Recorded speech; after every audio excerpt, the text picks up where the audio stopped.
the team at Digital Week to invite us to today's chat. I think today's chat, I'm representing Animoca, one of the leading sort of blockchain developers globally.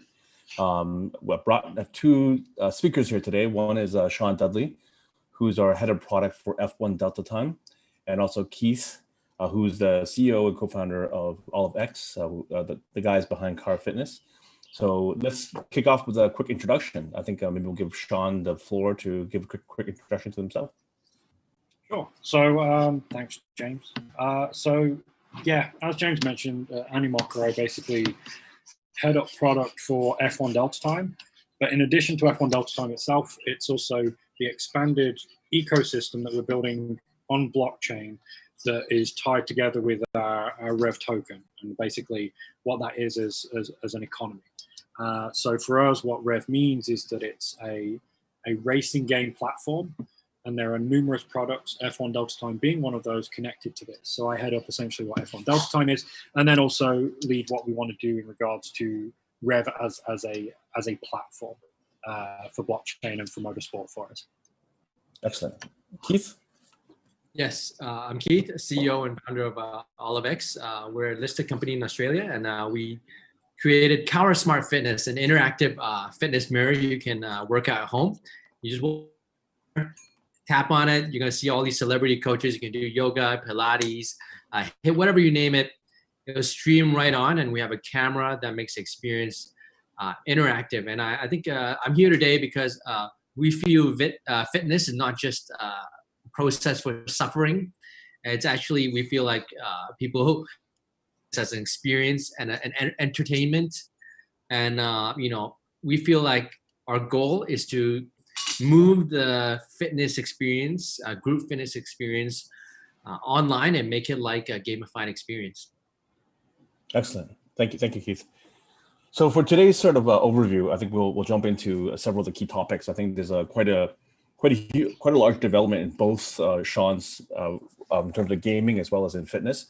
So we'll go through some of the history on why this is quite exciting. I think maybe Sean could give a quick 5 minutes sort of introduction on where we are today in gaming and why blockchain gaming is important to us, and then I think where Keith can dive into how you guys have used gamification for fitness. Sure thing. So Animoca are kind of, traditionally we started off by building mobile games, broadly appealing, like large demographic focused casual experiences, and then we leveraged IP to be able to make sure that we could reach as many players as possible. So we've always had a kind of look at games as our kind of our core business in reach, and we've leveraged IP to be able to do that, and basically created content that is as widely appealing and accessible as possible. So this is the free to play model, right? Free to play model. This is the free to play model. Yeah, exactly. So we kind of we were very early originally when we first went to mobile gaming, and we were very early when we first. So we released very close to when the actual when Apple released the App Store itself. So we were kind of very, very quickly early out the gates on that. And then we were also very, very early when we went into Google Play as well. So we jumped on Google Play very quickly prior to, if people know, prior to the Samsung Galaxy S2 launching, which basically changed the landscape for mobile games, mobile free-to-play games at that point on Android. So we were in very early, and I think kind of that idea of being in early is carried over to what we're doing today within blockchain. But essentially, like we've been running, free-to-play games for the last, let's say, 8, 9, 10 years or so now, and we've seen the business model with free-to-play constantly evolve. Right now, it is obviously a multi-billion-dollar industry year on year, continued growth. And some companies are generating like hundreds of millions in revenue per month, right? So the scale is huge. It's absolutely massive. But with this, what's always been the case is that a lot of these games are obviously, people are coming in, they're downloading them, but it's essentially only around a tiny percentage, like around 2-ish%, who are actually coming in and buying, right? So even though there is this mass potential, this mass proven amount of revenue that's being brought in, there's a small conversion value of people who are actually paying. So when we look at blockchain, so firstly, we want to look at blockchain as an opportunity, similar to what we did when we first jumped on mobile and we first jumped on Google Play. But we see it, so we want to come in early, but we see it as a way to potentially increase that current 2% to, let's say, 4%, 5%, or grow it further. Because what we're able to do with blockchain is change the value of assets and content that can be purchased. So instead of it being like it is with free to play right now, where it's a one-directional transaction where you purchase a digital asset or a digital currency and it goes that single way, to basically being an asset that can also empower the user to do what they want with it through that ownership. So no longer does it stop at it going from player to to pocket. Essentially, it comes to player, who can then leverage that and sell it on themselves, or generate value through ownership of that asset, or through kind of leveraging that asset in different ecosystems, taking that asset from this content experience to another content experience.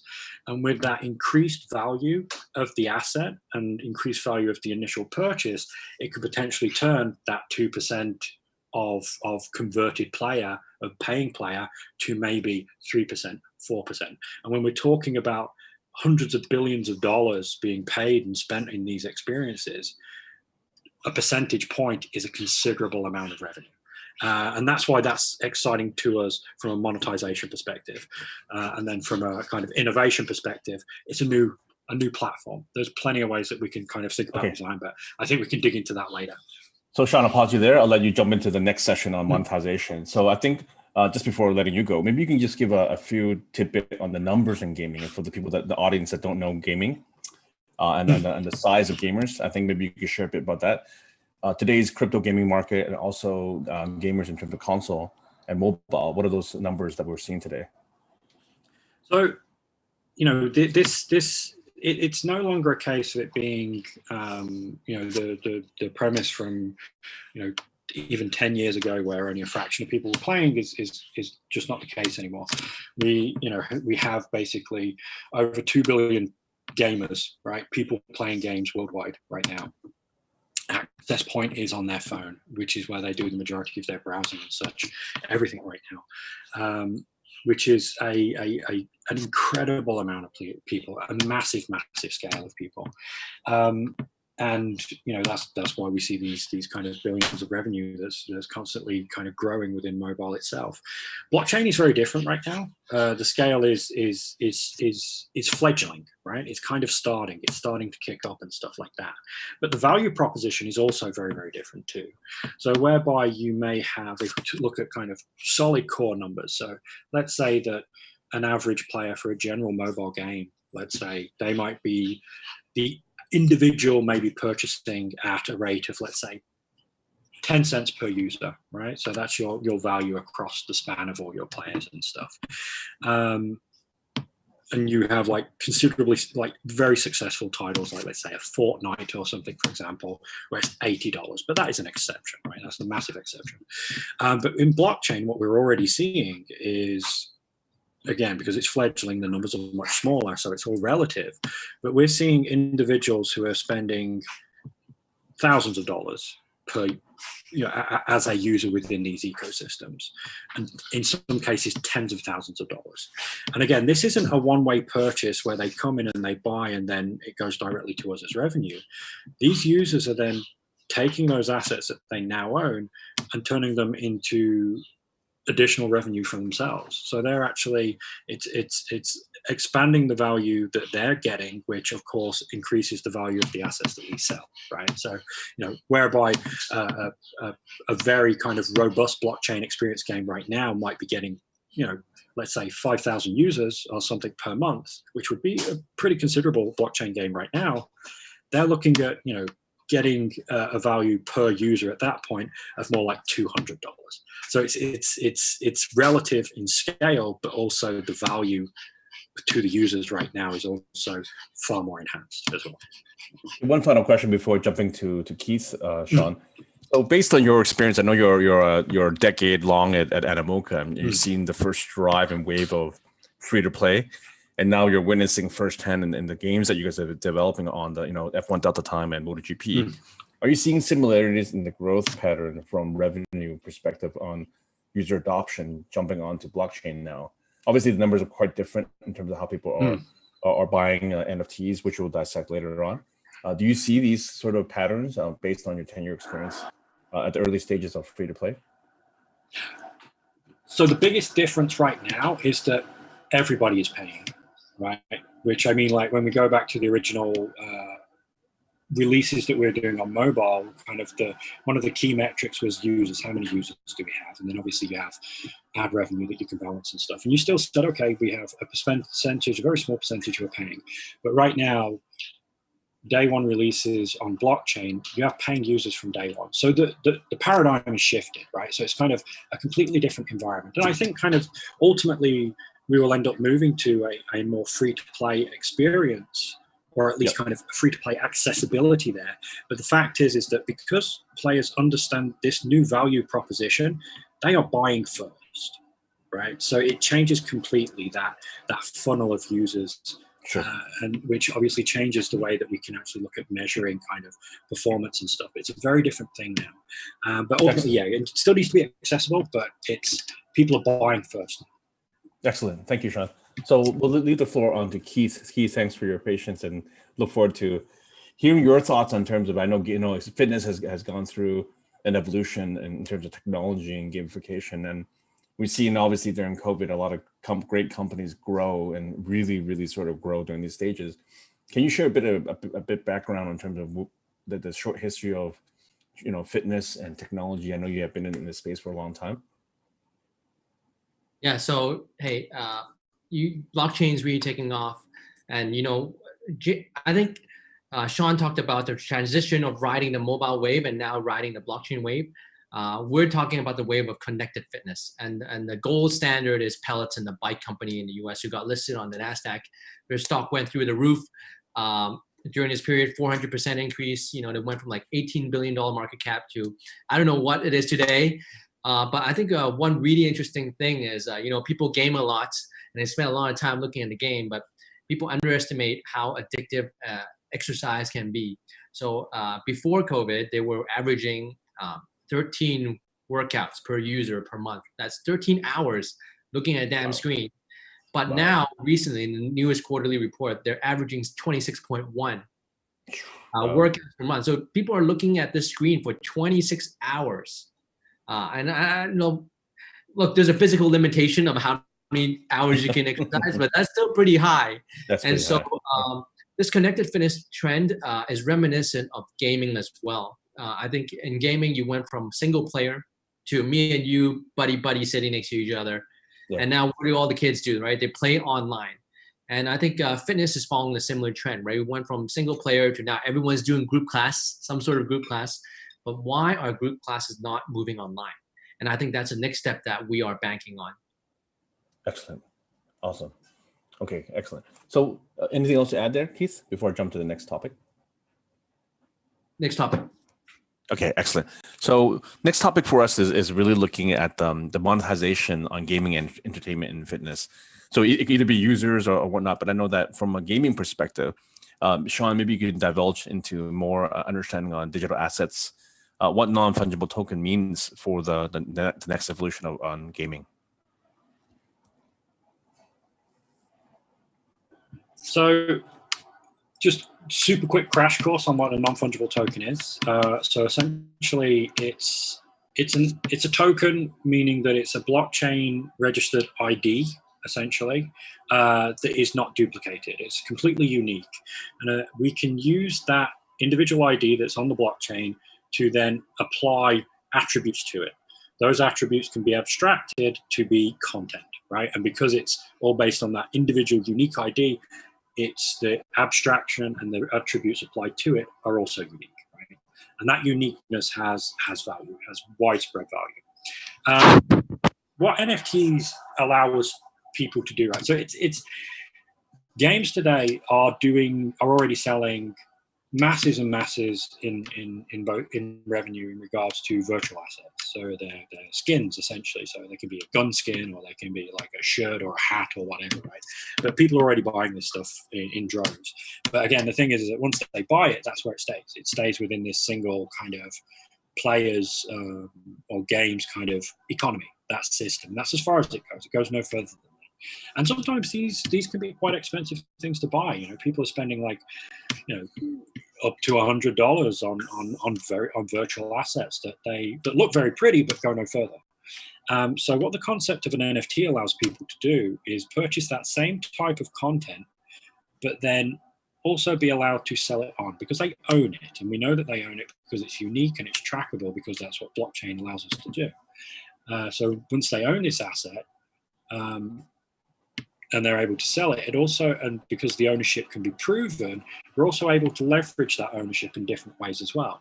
So one such way that we leveraged ownership for F1 Delta Time, for example, is that we allowed people to do something that's called a staking.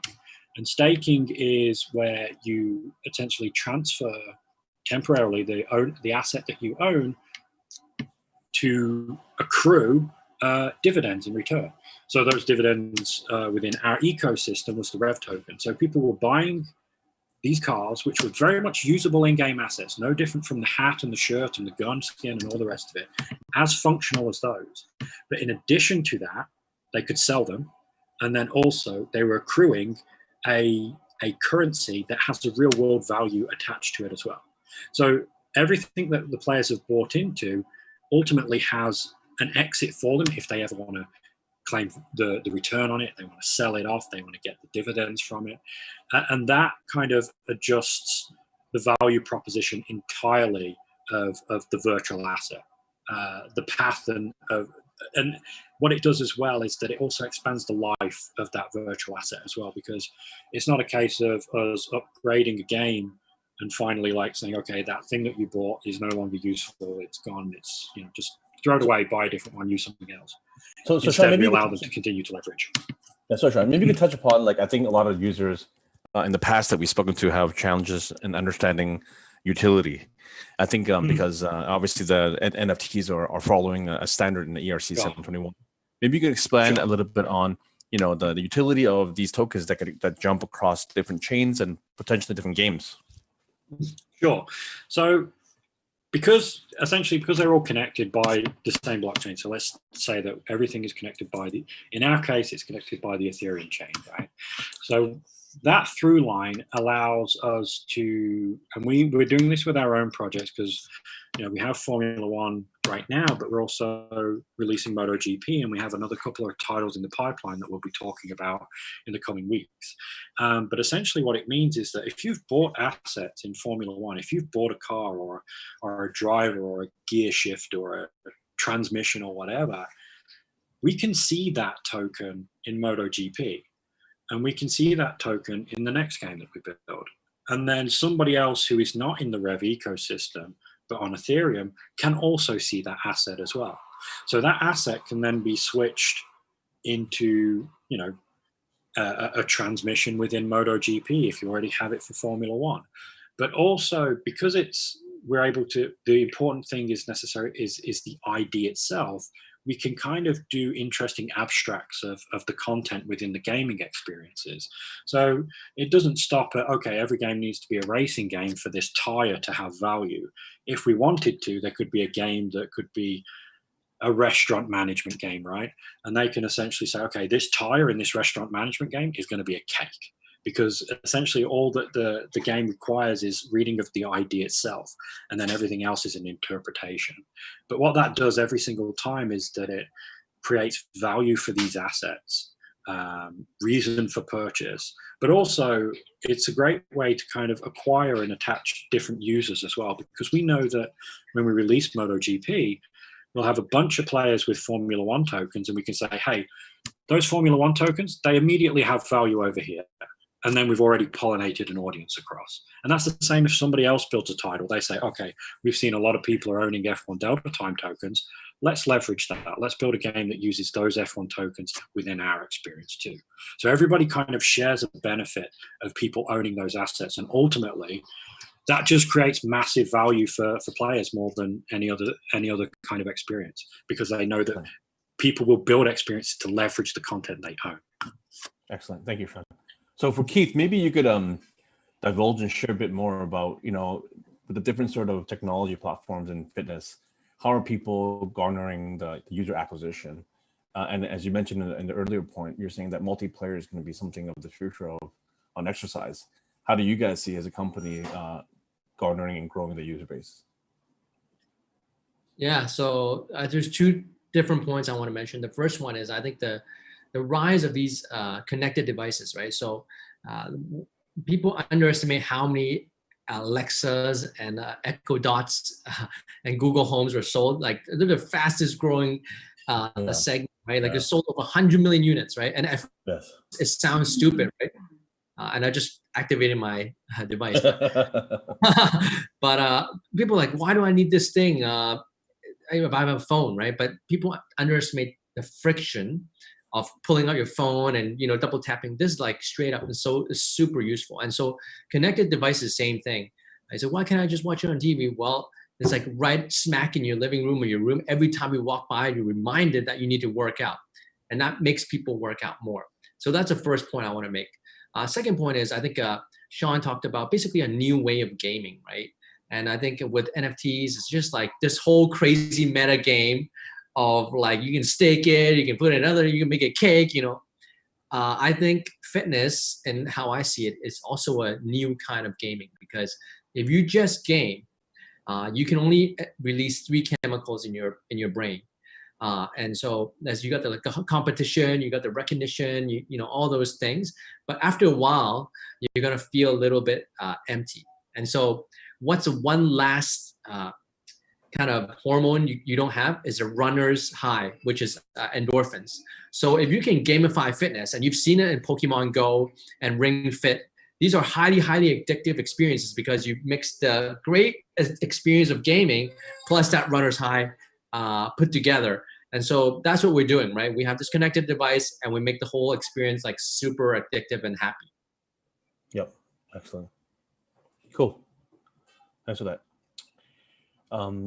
Next topic we'll jump into is really the trends. I think I know that Sean and team are pushing the limits in terms of and really taking advantage of the recent surge in DeFi, decentralized finance, and design of the gaming experiences.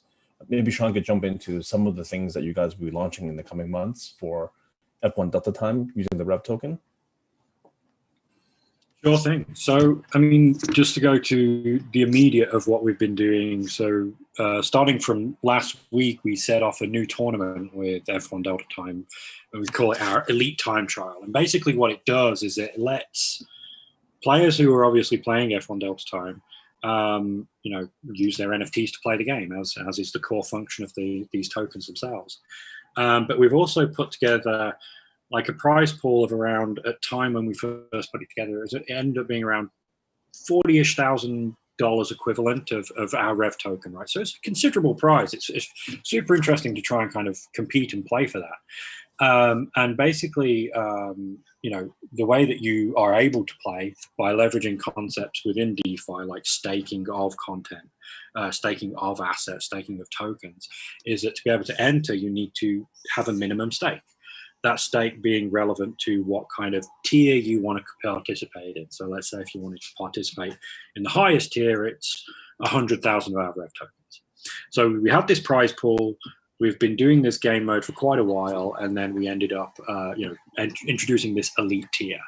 And because we've leveraged DeFi, what we've seen is an incredible explosion of activity and play within this kind of new game mode. So like we averaged around 500 or so laps essentially per week within our regular time trial. With the release of the Elite Time Trial, that's gone up to 16,000. Wow. Right. And the only way that people can actually play this time trial mode is by staking an amount of Rev. So people have to come in and put up front an amount of the token to be able to kind of leverage that back. And within the first week, we saw 17 million Rev tokens staked, which as of this morning ended up being close to $300,000 worth of value staked within this contract to be able to play. So these elements of DeFi exploded just the interest in wanting to kind of do this sort of stuff. And, you know, this is kind of one part of it. And essentially what people will do is that based on the stake that they put in, they'll get a yield, you know, relative to their stake. So it's not just a case of, okay, transfer these to us and we'll give you them back. There's actually an earn point there, similar to what DeFi is doing as well. Prior to this, we also ran, and we're going to be doing this in we'll probably announce this, something on Friday actually, so people can keep an eye out for this.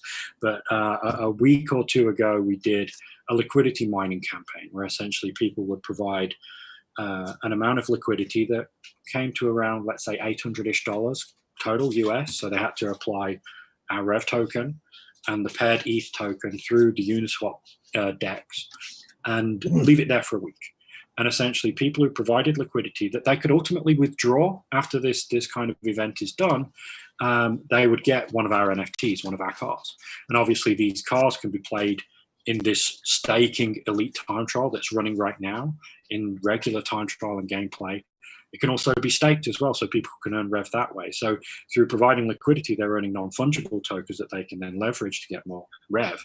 And then we have gameplay modes that allow people to take the Rev that they've earned to stake, to then compete using the NFTs to, again, grant a greater yield on what they end up staking in. So, and the thing that we've seen is that these DeFi opportunities interest traditional crypto players to want to get the NFTs.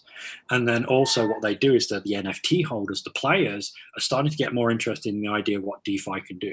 I mean, right now I just saw a tweet on the F1 Delta Time account, and basically there's a brand new player who, another team who's, a bunch of players have just basically said, okay, here's a starter kit of NFTs for you and you can come play. Because they know that, okay, this is a way that I can come in and start playing and earning straight away. So we're already seeing that kind of, you know, that cross of users, those user profiles coming from crypto to NFT and kind of slowly merging. Excellent, excellent. Keith, do you want to jump in to share more about some of your thoughts into the trends in fitness? Yeah, I think the biggest transition during COVID is that I think everyone's focused in fitness about like the customer experience, but nobody actually thinks about about the coach experience. I think prior to COVID, some coaches are reluctant to go online because they feel like if I put my stuff online, then people are gonna stop coming to me offline. And I'm kind of like cannibalizing my own business, right? And there's that fear in the air. I think during COVID, people were forced to go online, and then all of a sudden, like all the coaches we talk to, they tell us that going online is great because these people that are doing classes online could be like outside of the country, which will never compete with their local clients. And the people that go online actually, you know, there might be beginners and uncomfortable going to the gym. And so on that front, we really focus how we differentiate ourselves with other people is opening up a platform. Instead of hiring 10 coaches full time, we've created a platform where it's like a UGC. Any coach meeting a certain criteria can come in and join a platform and make money with us together. And answering back your second question earlier on is like, we also see the rise of micro influencers. Would you rather have one Serena Williams or LeBron James, which is like, I don't know, 10 million followers, or would you have like 1,000 micro influencers that aggregate to 10 million? You want the micro influencers because statistically speaking, people trust micro influencers more than the super big influencers. And so that's how we get customers by leveraging UGC coaches to advertise for us and incentivizing them to advertise. Excellent, excellent. Okay, let me just jump into the last few questions here. So maybe, Sean, maybe just for a lasting remark, what do you guys see, F1 Delta Time, as you guys onboard more brands into it? How do you see the next stages on what would excite to gather users into playing blockchain games? So, I mean, the reason why we're choosing to leverage IP is to ultimately give us access, right? So, building games, we could build essentially technically the same thing, feature-wise the same thing, but without the IP. But we need to leverage the IP to actually reach everybody. So I mean, like what blockchain will do, and this won't be for us, but this is important for us as well, is essentially when it comes to blockchain, there are things that it allows you to do that you cannot do using traditional means. But that doesn't necessarily mean that you then need to reinvent the wheel for things that you know that works, right? So we're going to be doing things where there are tried and true ways that allow people to be onboarded into these game experiences that current games do, and we'll leverage that too. But the thing is that our hook can be different, right? So rather than saying, okay, just come in, play for 10 minutes, and then maybe we'll give you a handful of free gems that you can put away and never see again, or just kind of do a gacha and get some characters or whatever. Instead, what we're doing is that we're able to say, here's your first non-fungible token, right? And then that can end up being a key into not only our larger Rev economy itself, but into the DeFi features that we end up building that as well. Because as soon as somebody gets an NFT within the Rev ecosystem, they can immediately start generating Rev as a token. And if they have that token, that then unlocks more keys to being introduced into what is decentralized finance, what is kind of dividends and yield upon ownership. And it opens up a different kind of experience that they can kind of get access to that they otherwise would not. But the means of getting that content is the same. So it's kind of, they would get maybe their free characters if they jump into a free-to-play game, but it goes no further than that. It stays within that, and that's it. But if we give them a car NFT, that opens a door to far more opportunities and experiences just through the amount of value that we offer and can offer those NFTs within this connected ecosystem. So for Keith, maybe you could divulge into more, Car Fitness's strategy for the Asian market. What's the exciting upcoming news that you guys are focusing on for this Asia Pacific region? Yeah, so lots of exciting news. We just brought on Sunny Vu, who is the founder of Misfit, who sold the wearable device to Fossil Group for $260 million. So he's like the king of consumer hardware. The reason we're able to attract him is because, hey, we're not just Hong Kong. We see a huge potential with the rest of Asia Pacific. So, Australia, China, Taiwan. If you look at the statistics, right, US is the most advanced in terms of like wellness and fitness. And so 6% of the population has a gym membership. But Asia is like pales in comparison at this moment. So China went from 1% to 2%, in like 1 year. And so Hong Kong is in between US and China. So we're at about 3%. Yeah. I think the whole concept of wellness and fitness is going to continue to rise. And we see this massive opportunity in Asia Pacific to everyone getting to 6%. And we're here to capture that because, we foresee that in the next 10 years, you might do it at home instead of going to the gym. Huge room to growth. Awesome. Excellent. So Ivan, I'm not sure if you have any further questions from the audiences. Maybe you could chime in a little bit to see if there's any other further questions that the audience would like to answer.